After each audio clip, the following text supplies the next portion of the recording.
Assalamu alaikum everyone, how are you all? We are going to start to prove theorem number 12.1.6 और इसकी statement है the bisector of the angle of a triangle are concurrent। हमने prove ये करना है कि angle जो हैं ट्रायंगल के दे आर concurrent और इसमें हमारे पास है एक triangle which is ABC triangle given है। उसके बाद हमने प्रूव ये करना है कि एंगल ए बी और सी के जो बाइसेक्टर्स हैं ये क्या होने चाहिए, कंकरेंट। अब इस डायग्राम के अंदर आप देखें तो हमारे पास तीन बाइसेक्टर्स हैं, एक ए से है, एक बी से और एक सी का। ये तीन बाइसेक्टर्स हैं।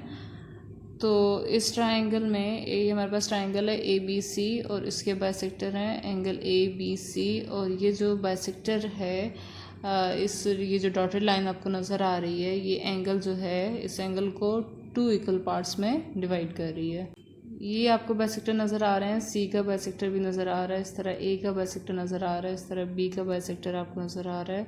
ये ए बी सी के जो बाइसेक्टर हैं ये तीनों एक पॉइंट पे जो है वो मीट कर रहे हैं और इस पॉइंट को हम कहेंगे कि ये पॉइंट आई पे जो है वो एक दूसरे को मीट करते हैं। उसके बाद हम कंस्ट्रक्शन लिख लेते हैं कि ये जो कंस्ट्रक्शन है हमने कंस्ट्रक्शन लिख ली कि draw bisector of angle B angle C at point I. From I draw I F which is perpendicular to A B. अब ये देखें तो आई एफ जो है वो परपेंडिकुलर है ए बी का। इसी तरह आई से जो है वो हमने एक परपेंडिकुलर ड्रा किया, उसको नेम दे दिया आई डी का और ये परपेंडिकुलर है बी सी का। इस तरह से आई से ई जो है वो परपेंडिकुलर ड्रा किया और उसको नेम दे दिया आई E is perpendicular to this. उसके बाद हमारे पास प्रूफ है। यहाँ पे हमारे पास दो कॉलम है, एक स्टेटमेंट और दूसरा रीज़न का। तो सबसे पहले हम लोग लिख लेते हैं कि आई डी जो है वो कॉन्ग्रुएंट है आई एफ के।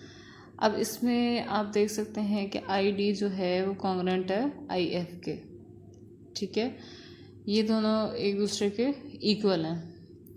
अब इसमें हम क्या रीज़न देते हैं, हम रीज़न देते हैं कि कोई से पॉइंट जो है any point on the bisector of an angle is equi distance from its arms. ये आपने ऑलरेडी पढ़ा हुआ है, ये आपने प्रीवियस थ्योरम में जो है वो किया था कि कोई भी पॉइंट हो एंगल के बाइसेक्टर पे, कोई भी पॉइंट एंगल के बाइसेक्टर पे उसके डिस्टेंस उसके आर्म से क्या होता है, इक्वल। तो यहाँ पे B I is a bisector और आई एक पॉइंट है बाइसेक्टर पे, ठीक है। उसके बाद हम नेक्स्ट करते हैं कि आई डी जो है वो कॉन्ग्रुएंट है आई ई के। आई डी कॉन्ग्रुएंट है आई ई के, ठीक है। We are going to prove it. I D जो है वो कॉन्ग्रुएंट है आई ई के और ये हमारे पास बी सी एक लाइन है और उसका बाइसेक्टर है आई डी और इस तरह ए सी का बाइसेक्टर है आई ई। अब ये दोनों कॉन्ग्रुएंट हैं, ठीक है। और इसको हम लिखते हैं I E is congruent to I F is I D prove, ठीक है। अब यहाँ पे पता चला I D congruent I F के, आई डी आई ई के और आई ई आई एफ के इक्वल हैं। तो इस आई डी जब आई एफ के इक्वल है तो इसी तरह से कह सकते हैं कि आई डी आई ई के कॉन्ग्रुएंट है और इस तरह आई ई जो है वो आई एफ के कॉन्ग्रुएंट है। आपको पता है कि सेंटर से बाउंड्री तक जो डिस्टेंस है वो हमेशा क्या होता है, equal. E is congruent I D proved. तो हम इस तरह से इसको लिख सकते हैं कि so the point I is on the bisector of angle A. Angle A का बाइसेक्टर है आई पॉइंट, ठीक है। और इसी तरह से हम लोग इसको मेंशन कर सकते हैं also the point I is on the bisector of angle A B C and B C A. यहाँ पे आप एंगल देख सकते हैं एंगल ए बी सी, इसका बाइसेक्टर भी आई है और इस तरह बी सी ए इसका भी क्या बन रहा है, बाइसेक्टर बी सी ए। इस एंगल का भी बाइसेक्टर क्या बन रहा है, पॉइंट आई, ठीक है। इन दोनों से हमने क्या प्रूव किया कि angle A angle B angle C they are concurrent because they meet at only one point which is I. तो हम इसको लिख सकते हैं तो the bisector of angle A angle B and angle C are concurrent at I, ठीक है।